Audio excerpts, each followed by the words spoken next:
Hello, I'm Chronically Jenny and welcome back to my channel. Today I'm very, very excited to be talking to Pharmacy2u's Superintendent Pharmacist Phil Day to answer all your questions about managing medications with a chronic illness and about Pharmacy2u's free repeat prescription delivery service. Before I started using Pharmacy2u's delivery service towards the end of last year, I used to get myself in a complete muddle because I kept forgetting to order my repeat prescriptions and that could make me really, really unwell. I also hated having to sit for ages in a pharmacy, so Pharmacy2u's service is an absolute game changer. So I thought this would be a great opportunity for you to ask your questions about Pharmacy2u and about managing medications in general. All the resources we mentioned throughout this Q&A will be linked in the description, along with a link to sign up for Pharmacy2u, so do go and check that out. But let's get into it.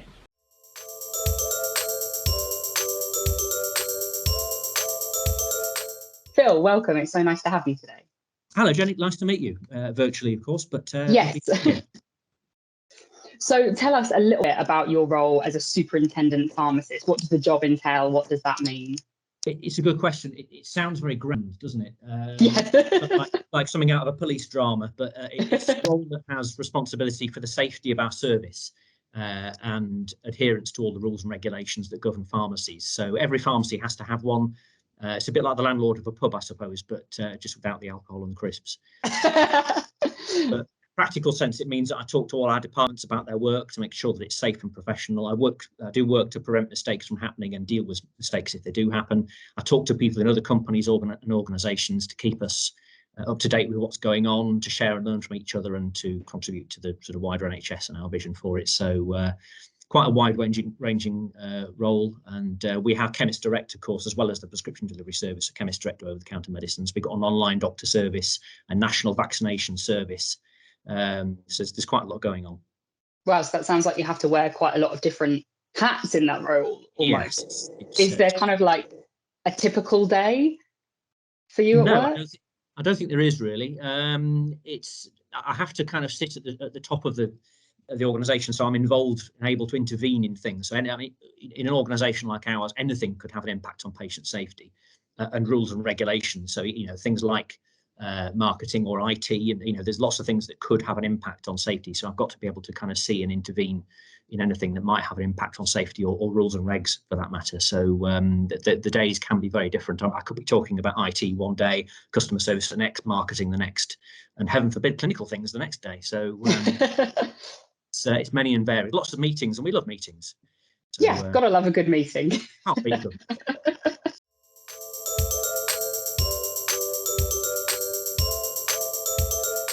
So I've had lots of questions. I spoke about Pharmacy2u and how I've been using their service really successfully for the past since the end of last year. And we had a lot of questions from my followers, so I'm just going to jump straight into those if you're good to answer them. So I think the main concern on Instagram when I was talking about this is a lot of my following get controlled drugs, and we're really worried about that coming through a delivery service because you deliver direct to your door. So I wanted to ask, can you get controlled drugs through Pharmacy2u? How does that work? Yes, there's a simple answer, which is yes. But I'll give you more than that. Basically, anything that can be prescribed on the NHS, we can dispense and deliver. So we are, even though we're a home delivery pharmacy, we're working under the same terms and conditions with the NHS, as it were, as any other pharmacy. So we are able to dispense and deliver those. We send them via a tracked and signed for service for safety and security, and that's we'll let you know by email when it's coming as well. There's several categories of controlled drugs, of course. So when you're talking CDs, it's anything from quite strong pain relief all the way down to some over-the-counter medicines kind of have a controlled drugs flag on them as well. But we can dispense and deliver all of those safely to patients. Fabulous. And some kind of link to that. Can Pharmacy2u still be used by people who need other prescription supplies such as feeds or catheters, dressings, that kind of thing? Yeah, absolutely. If you can get it from a pharmacy, then we can pretty much help with that. We're quite useful for things like that because you don't have to lug it all to your car and get it home in the boot. If it's quite heavy or awkward, then we'll just and it doesn't have to be small enough to get through your letterbox, put it that way. We can put things into multiple boxes, and it's quite handy for things like that. So yes, you can get anything like that from us as well. That's amazing. I also have a lot of people from outside of the UK, and I know at the moment Pharmacy2u, you can have it delivered anywhere in the UK, but it's only from English GPs. Is that right? So are there any plans to expand that? Yeah, there's two parts to that. I think we can, in limited circumstances, dispense things written by prescribers outside of the UK, but it is very, very narrow. It would have to be a private prescription. It has to be a European doctor of a certain type, and we have to do extra checks. So it's quite fiddly, and generally, it's not a big part of what we or what any other pharmacy do. But our primary relationship is with English GPs, because of course, England is carved up in that way. So our primary relationship is with NHS England, dispensing prescriptions and providing vaccinations and so on. With the other parts of the UK, it's a bit of a hard stop. Wales and Scotland and Ireland have their own processes, although Wales may well be moving towards an electronic prescription system like ours soon. So generally speaking, it's English doctors, NHS doctors, and we can deliver within the UK, but regulations tend to prevent anything further than that. Fabulous. So hopefully, especially like you were talking about with Wales, hopefully if governments are moving towards that, then you can start to help in the broader UK sense, fingers crossed. Yeah, we're sort of governed by, we're limited by the regulations, I suppose. I mean, if you look at other countries, they have an entirely separate system of regulation, and it will be almost like setting up a company again from scratch to go outside of England. So we've got plenty to be doing in England for now, but never say never. That's fab. I think you've probably answered this already, but again, can Pharmacy2u supply quite specialist treatment? I think someone had a concern that some pharmacies can be affiliated to specific suppliers, making getting specialist prescriptions quite difficult. Yeah, it's to be honest, if it's that specialist, the main thing to do is, give us a call, let us know. We've got a help and support area at the top of the website, which has contact details. So let us know what it is. But if it reassures you at all, we're not what they call vertically integrated with any wholesalers. So there are some pharmacy companies that also own wholesalers as part of their business. We don't. So we can basically, go to any supplier. We're not obliged to get stock from one place or another. So we've got a good sort of free rein in that regard. But talk to us if it's something pretty specialist. We've got as good a chance as anyone else as getting it, usually. So yeah, give us a try. Great, that's good to know. Because again, there's a lot of concern at the moment in the community that there's a lot of medication shortages and there's been stock issues at pharmacies. How does Pharmacy2u tackle that at the moment?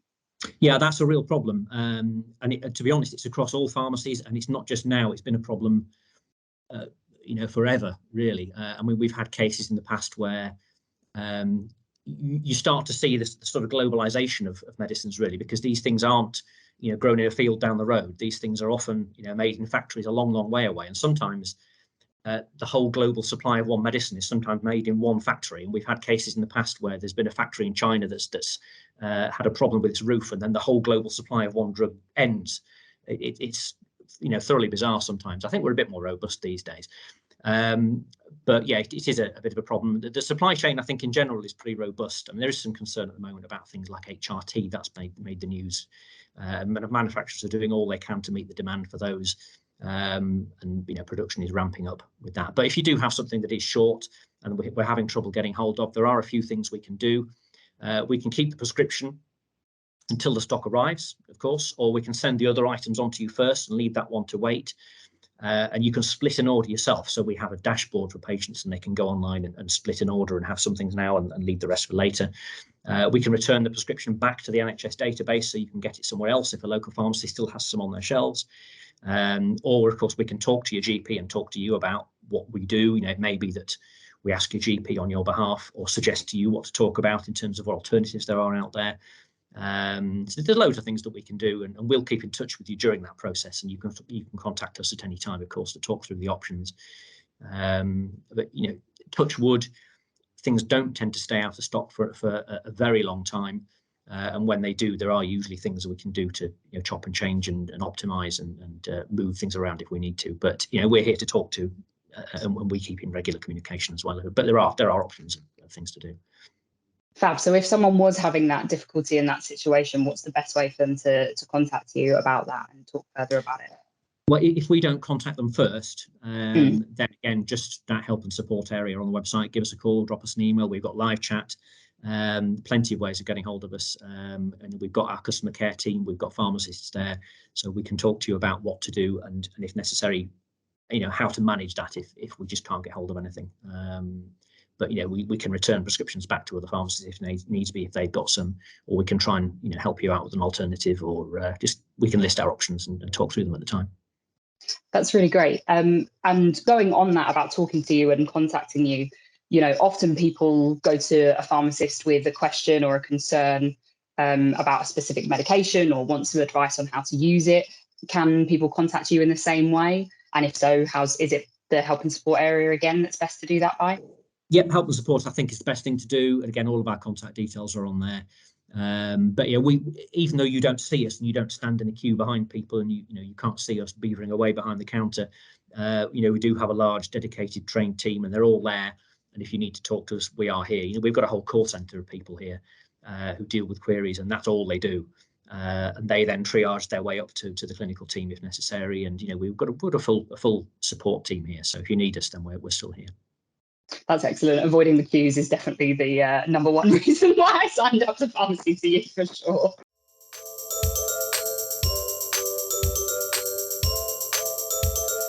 This next question is something that I've experienced a lot in the past, and it's to do with side effects of medication and kind of what is the best way to manage side effects of medication, and at what point do you speak to a doctor or a pharmacist if you're concerned? At what point do you kind of say that the side effects are outweighing the benefits here?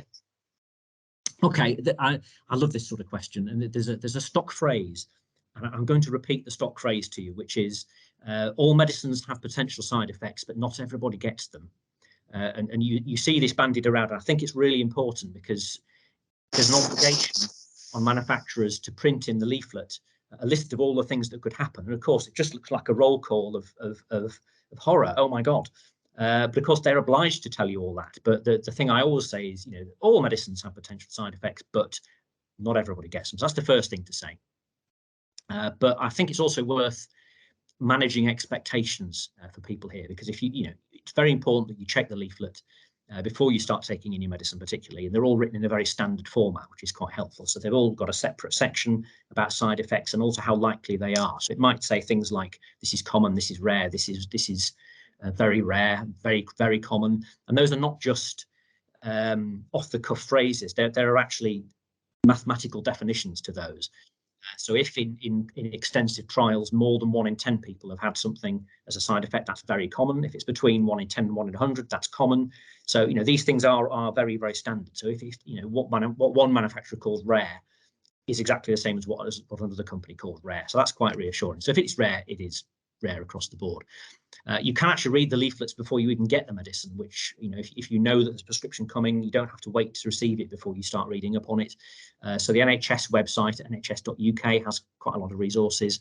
The UK's medicines regulator, the MHRA, has a website, and you can go to, I think it's products.mhra.gov.uk, and that has a load of leaflets. That actually has the manufacturer's leaflets for pretty much everything on there, so you can read them before you get them.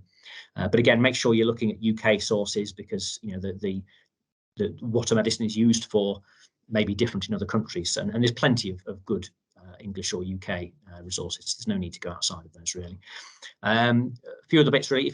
It's best to look at how to take a medicine. So some medicines are best taken before food or after food, or in the morning or in the evening, or a different time of day for other medicines. The leaflet should tell you that, or you can ask a pharmacist. And sometimes taking a medicine in the right way can stop side effects from popping up in the first place. Some medicines have a very common and predictable side effect profile that you should know about before you start them. So the classic example is things like antidepressants, that they can take 4 or 5 weeks in some cases to start having an action. And sometimes you might feel a bit worse before you feel a bit better. So to know that before you start them is really helpful, because then you can again manage your expectations about what's going to be happening here. So that's really important. Some painkillers might cause a bit of constipation or drowsiness, but again, that's very common, and that's kind of part of the balance of pros and cons. So knowing about the medicine is important. A lot of mild side effects go away by themselves with a bit of time. The leaflet will often tell you if that's the case or not. But to boil it down as to when you should contact a pharmacist or a doctor, really, there isn't a threshold for that. If you're concerned, get in touch. I can't talk for all medicines, but really, if it's something that's affecting you or is concerning you, or if you have any worries, talk to us, and we can either put your mind at rest or suggest things to help or whatever. So we're available for appointments for without appointment for that, as are all pharmacists. So if you're concerned, give us a shout. Fab, that's really good to know, and I'll make sure to pop all those links that Phil was talking about down in the description if you want to look for any further advice on looking at your medications before you take them. Because I've definitely had that experience. Some medications that I absolutely swear by now, I had the side effects at the beginning and they were the common ones and they went away, and they might have come back when I've gone up a dose, but they've never come back. It's been several years, touch wood, and I've never had them since. But then there's been other medications I've tried that, friends of mine absolutely swear by, and they completely knocked me for six and it wasn't worth it. So I think you're right. It is a personal call on at what point do you say, no, these side effects are too much, and, do they look like they're going to go away, or is there a reason that this is more concerning or happening worse, I guess. Yeah, there's an old phrase I always wheel out again, which is quality of life, that everybody's interpretation of that is different, but if it's concerning you, if it's affecting your quality of life, if you're worried, talk to us. There's no harm in not doing it. Yeah, definitely. And someone has asked, what do you suggest for people who struggle with medications due to side effects and have tried lots of different options? Because I know this is the case for me, especially with my chronic pain. I've tried so many different options and just absolutely nothing tends to work. So in the end, the side effects outweigh the taking it. What's your advice for those people? It really would need a bit of specific advice, I think, on those. I think a general point I kind of wanted to finish on, but I'll say it now, is that we think we know everything, and we think we're in this brilliant world, and we've got everything mapped out, and we know the human genome and all the rest of it, and we're not using leeches anymore. But I think in 50 to 100 years time, we'll look back at 2022 and we'll think, how much we didn't know then. And I think that's very, very much the case with some chronic conditions, and pain particularly. Pain is still very much a very, very complicated area. And there's lots of things that are complicated. And there's lots of medicines that we haven't optimized yet or haven't developed yet that may well help us in 50 to 100 years time. We're going to get to a point where we've got genomic medicines that are personalized to your genomes. There's all sorts of things. So we're very advanced compared to 100 years ago. We're not very advanced compared to what's coming next. So in the meantime, I think it is a case sometimes of just trying to get to talk to your GP, who might talk to a specialist. And you tend to find that people in hospitals and specialists are a little bit more cutting edge, and they're a little bit more able to maybe go off piste a little bit and maybe try a medicine that's quite new, or it has a new indication that's not normally used for X, but we've learned that it's normally for Y, but it actually has some good effects for X. Plus, there's lots of other ways that doctors and pharmacists can help out. I was going to mention about medication reviews as well. That sometimes you might have 5 medicines, and then the doctor adds on a 6th, and then they get a 7th added and 8th added, and sometimes those 8 medicines, because they've just been added on one by one, you need someone occasionally to just pull those 8 out and look at them as a block, instead of just adding one on. Have a look at all 8, because sometimes number 1 might clash with number 8, or there might be different ways of doing it, or maybe number 1 and number 8 could be combined into one thing. And doctors tend to do that with people who are on lots of medicines, either every 6 months to a year, and they call that a structured medication review. And they're really helpful to just look at everything, just pull everything out and look at it all at once. And sometimes they can be helpful to alleviate issues where you've had, let's say 5 medicines, and someone bolts on a 6th, and that doesn't work, so they try another one and another one. Sometimes it may be that we have to look at all 6 in one go, and maybe that will help us to work out what's going wrong with the 6th. It's because the other 5 maybe need fiddling with as well. So there's loads and loads, but it is a very personalised thing. So I think the overall message for that has to be, talk to your GP, see if you can get yourself a structured medication review, or even a referral on for secondary care if needs be, or talk to a pharmacist. I think that's really helpful, because that's definitely been the case for me as someone who's been on a couple of medications very long term, and I'm very kind of well managed on those. The thought of adding anything else or changing anything is quite scary. So I think it's good to know that, you know, there might be options that just need switching or changing if something bad were to happen if I added something new. It's very complicated, and you know, and humans and bodies are very complicated, and we're all different, just to add to the fun. So it is really complicated. It does require a bit of personalisation in terms of the care you receive in those scenarios, I think. But and occasionally, as with much in life, you can make a change that you don't think is going to help, and it helps massively. So you know, it just takes a bit of experience, I think, and you know, from your prescribers and doctors, and there's usually things we can do. Definitely. And my next question actually was, how can I best manage medication interactions if I'm on lots of different medications? But that's slightly been answered. But I think it's more the interaction side of things that I'd love for you to talk a little bit about. Yeah, sure. Well, an interaction is really just something a medicine does that you don't want it to do. You know, you could say that, you know, if a medicine reduces blood pressure, then that could be a side effect or an interaction with something else, unless you wanted it to reduce blood pressure. And sometimes interactions are helpful, but yeah, in a lot of cases they're not, and that's how we would define them. There's another lovely word I introduced here, which is polypharmacy. And that's become a real issue over the years, where people are, like I was saying, they have 5 medicines and someone adds on a 6th, a 7th and an 8th, and then that becomes a problem in itself because you're juggling all these different balls. And you know, juggling 6 balls is harder than juggling 3 balls twice. And it becomes quite complicated. So if you're on a lot of medicines and you're having you know, problems with interactions, perhaps, you know, we've got books and databases of drugs that interact and how and why they interact and how bad and how likely they're going to be. And pharmacists and doctors use those databases and books every time they dispense for you, which is another reason why it isn't as simple as popping a label on a box. You know, there's quite a lot of extra work that goes on behind the scenes. But I think the key thing is to address any actual problems you are having, because there are some medicines that potentially interact, but again, not everybody gets them. Not everybody has a problem with the interaction.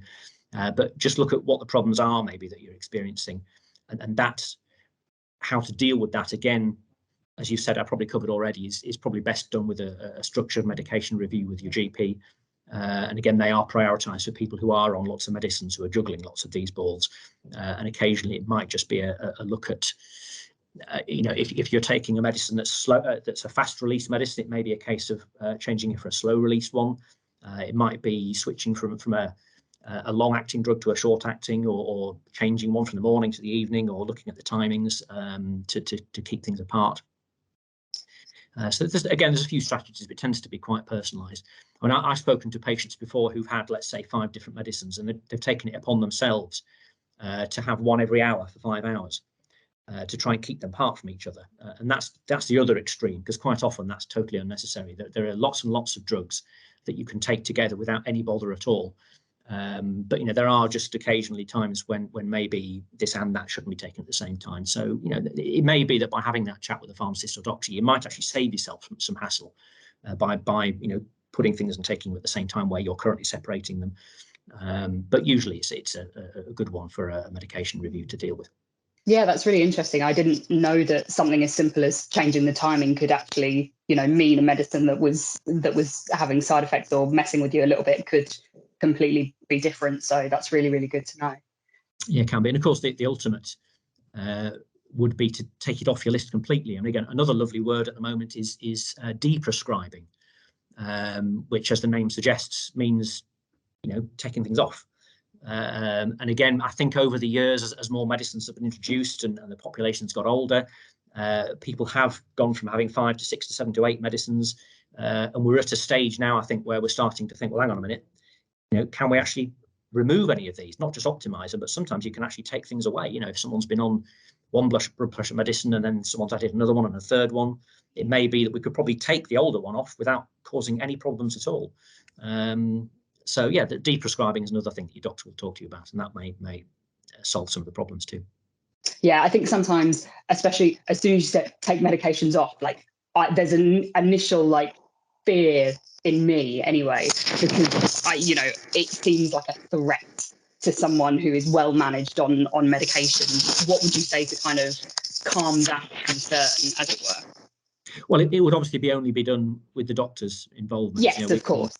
As a sort of catch-all here, I wouldn't want anybody to stop taking anything by themselves without talking to a pharmacist or doctor. But it's more about, I guess, if it was to reassure anybody, it would be the fact that medicine and medical science hasn't stopped. It's changing and developing all the time, and sometimes the evidence base for things changes and grows and improves.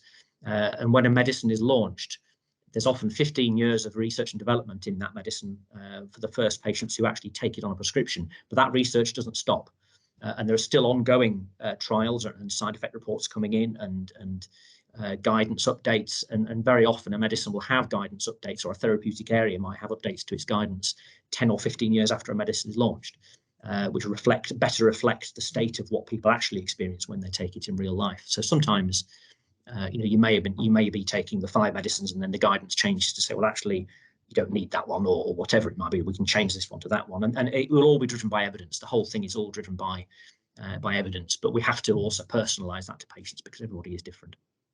Yeah, as you say, like with the example with the blood pressure medications, if you're on 3 different ones, the oldest one isn't as cutting edge, isn't as up to date, and the newer ones might be doing the same job essentially. Yeah, I mean, if you look at 20 years ago, you'd have been put on water tablets, as they called them, so that to reduce your blood pressure, you would just wee out more. Job done. Thanks very much. But of course, that seems a bit barbaric now. Even 20 years later, and we've got way better ways of doing it than that now. But yeah, that's one example. Okay, fab. So what can I do with my unused, out-of-date medication, and how is best to recycle our medication packaging? Because I have so many blister tablets that end up all around the house. Well, luckily, the NHS have thought of that, and as part of our contract with the NHS, and I don't just mean us, I mean every pharmacy, we have an obligation to receive and dispose of medicine safely for patients. It's a key thing of as fundamental to what we do, and that includes us. So it can be a bit awkward putting medicines in the post and sending them back to us, and a bit counterproductive, but it can be done. We've got a free post address, and you can send medicines back to us, and we can dispose of them safely, and local pharmacies can do the same. And we don't just throw them in the bin. We all have contracts with special medicines destruction waste disposal companies, and they go off to get incinerated safely and so on. So just gather them up, put them in a bag, take them to a local pharmacy, or give us a call for a free post address, and we'll make sure that they're disposed of in a safe and environmentally friendly way. That's really good to know. And is that similar for packaging? Do you take back packaging, or is that something that we just have to recycle ourselves? Whatever you fancy, really.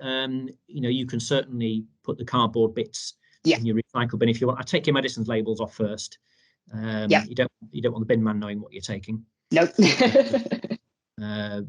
So yeah, take the label off first, dispose of that in the bin, but then the cardboard packaging and any other packaging leaflets, you can recycle those yourself, or we'll do it for you. So otherwise, just bring the whole thing in. What I would say is, don't go as far as popping tablets out. We don't want loose tablets flying around. That's not good for anybody. So when we send them off for destruction, we're told to put them in the destruction bins in their blisters, still in the blister packs, or in the bottles, because again, we don't want to be handling loose tablets or those flying around or dropping on the floor. So just keep them in the blister strips or the bottles.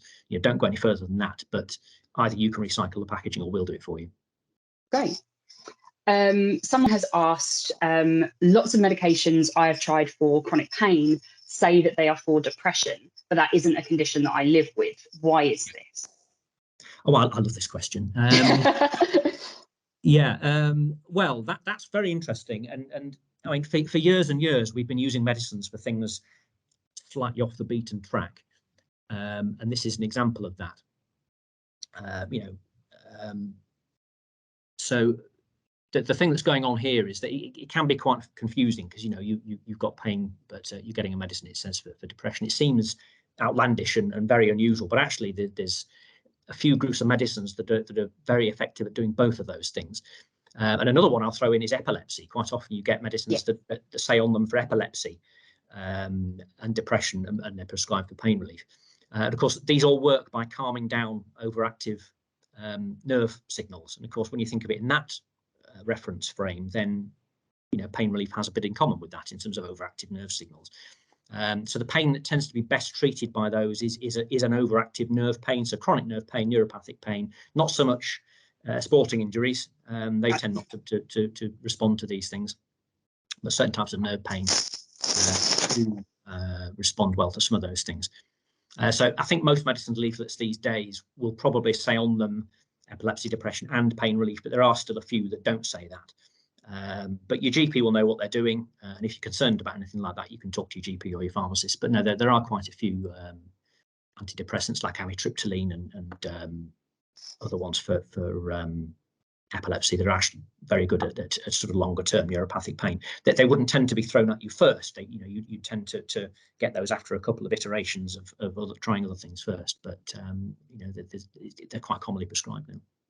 Yeah, because I definitely had that. I was on amitriptyline for a short period a long time ago. I remember getting it and it's saying something like for epilepsy or depression, and I was very confused. I was like, do they think this is in my head? And that's the go-to response. And I think that is something that doctors and pharmacists, as your face says, might not be aware of, that's the thought process.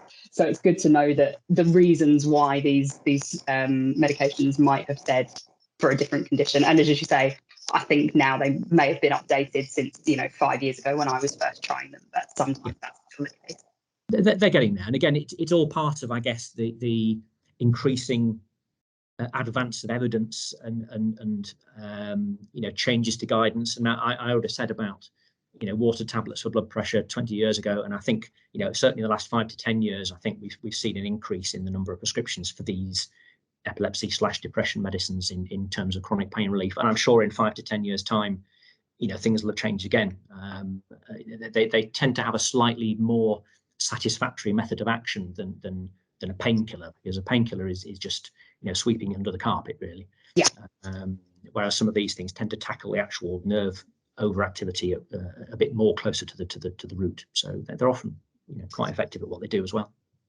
Yeah, that's really good to know. And talking about pain again, why do you think there is a reluctance to provide certain medication, usually pain relief, despite patients having chronic conditions? Yeah, this is disappointing in some ways. I think it's a difficult balance for prescribers here. So, if you think about it from their point of view, pain is not something that's very easy to spot. You can't take a blood test for how much in pain you are.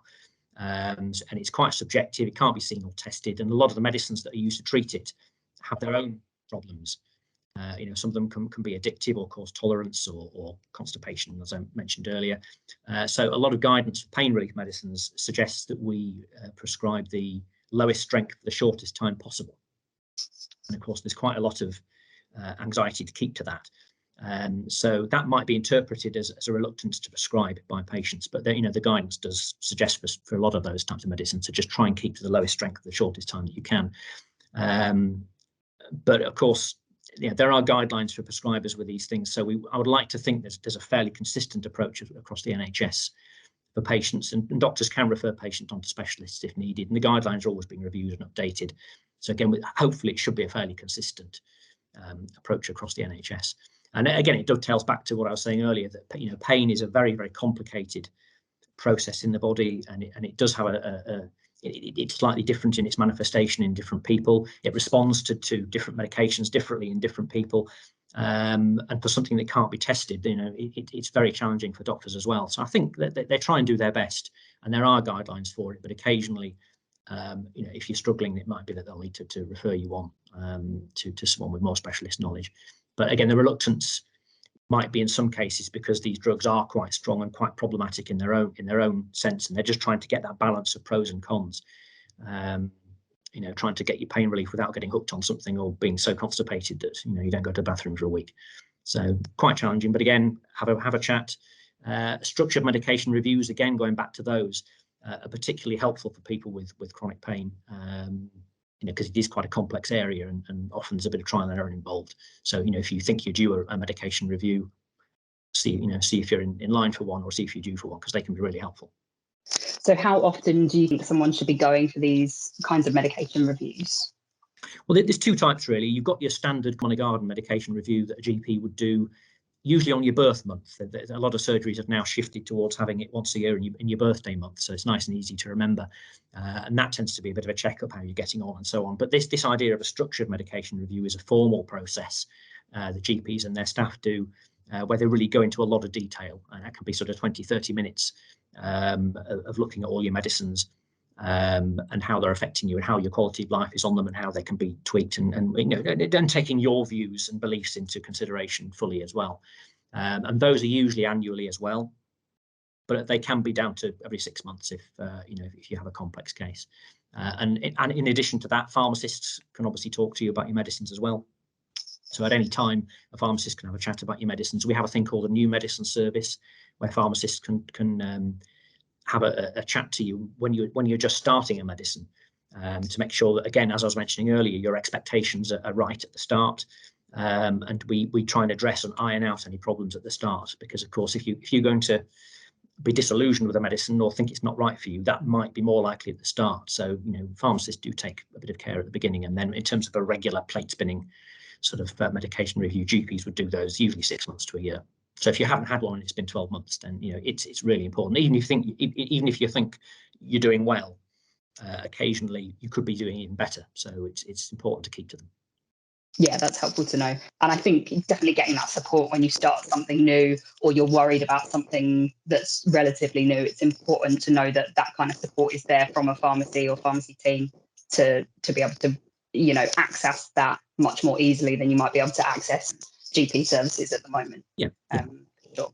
And of course, the other thing is pharmacists we've always been thought of as the gatekeepers of the NHS, because you don't need an appointment, and it serves a really useful triage function, because if we think you need to see a doctor, we'll tell you, and if not, then we'll say that you don't. So if you're not sure, should I see a GP or not, do I need to make an appointment, have a chat with the pharmacist first, and they'll tell you. That's really, really helpful to know. I think I've got one last question, which is to do with colorants of medication. So is there any reason that colorants get added to medication? Is it to distinguish one medication from another? This person who asked has a condition called mast cell activation disorder, which means they're allergic to life, basically. Yeah. But they can be allergic to colorants, and trying to get hold of color-free medication has been really difficult for them. Oh, I can imagine. Yeah, that's a very tricky condition to manage. And yes, they are added for no other reason than to make the medicine coloured. Right. It's as simple as that. But of course, there's a reason for that as well. There's another why, and that is that it's helpful for us as a sort of healthcare profession to know what's going on and to reverse engineer things. So if I go to someone's house and open their drawer and there's a whole raft of weird coloured tablets in the drawer, then it's useful in some cases for us to know and reverse engineer what they are.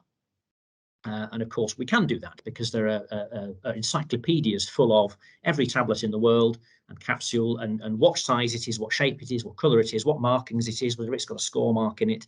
So the colouring adds an extra dimension, another order of magnitude, I guess, of possibilities for us to be able to mark a tablet in a unique way, so that we can then work out what it is later if we need to.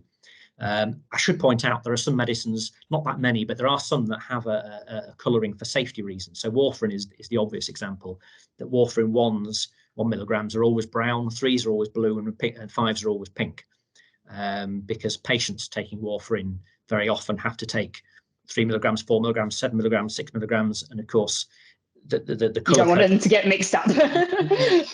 Nobody wants that.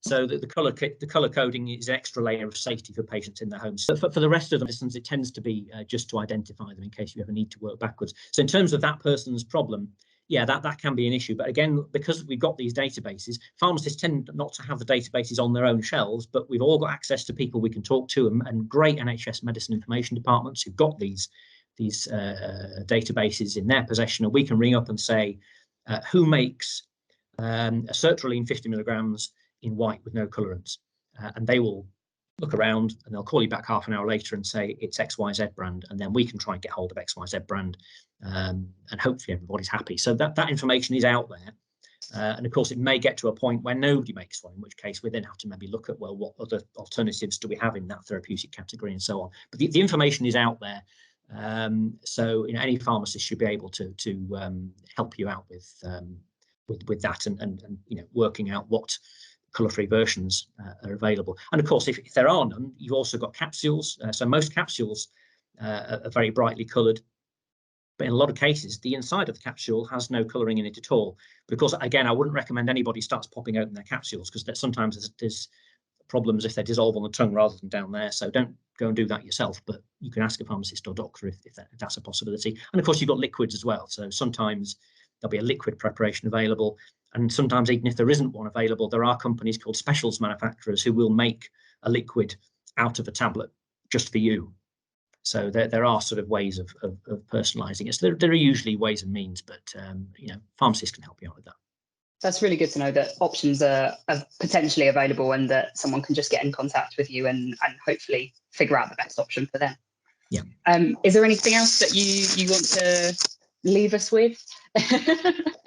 No, I don't think so. I mean, obviously, I find all this kind of stuff fascinating, and maybe it's worth pointing out that sometimes there are answers when you don't even think you've got a question. So, there are lots of ways that we can improve and tweak how you take the medicines and get the best out of them without you perhaps even realizing. So I guess to go back to a previous example, if someone is taking a tablet every hour for 5 hours because they think that in their own mind that that's the best way of doing it, they might not have a problem with that. But I'm sure they could do something more productive with that time if they knew that they could take all 5 in one go and it's fine. And equally, there are some medicines that maybe are best taken in an evening, but a patient takes it in the morning. And for some medicines, that might cause a problem. For some, it might not. I mean, there are some, for example, some statins where if you take them in the morning or an evening, it matters. But there are some other statins where it doesn't matter. And I think this is the benefit of medication reviews, because sometimes we can talk to patients about the medicines and reveal facts and figures and strategies that they didn't even know were there. So again, I'm a bit of a medicines nerd. I like all that kind of stuff. So, if you have any questions, or even if you don't think you have questions, then, have a chat with a pharmacist, and you might find a few things out that you didn't know. A huge thank you to Phil and the rest of the team at Pharmacy2u. I really hope that that's answered your questions. But if you do have any more questions for the Pharmacy2u team, or for me as someone who uses their service, do pop them in the comments and I'll pass them along. If you've liked this video, please give it a thumbs up, and if you haven't already, I would love it if you could subscribe to my channel for more chronic illness content, and don't forget to check out the link in the description to sign up for Pharmacy2u service. I highly recommend it. Thank you so much for watching, and see you very soon for another video. Spins and love.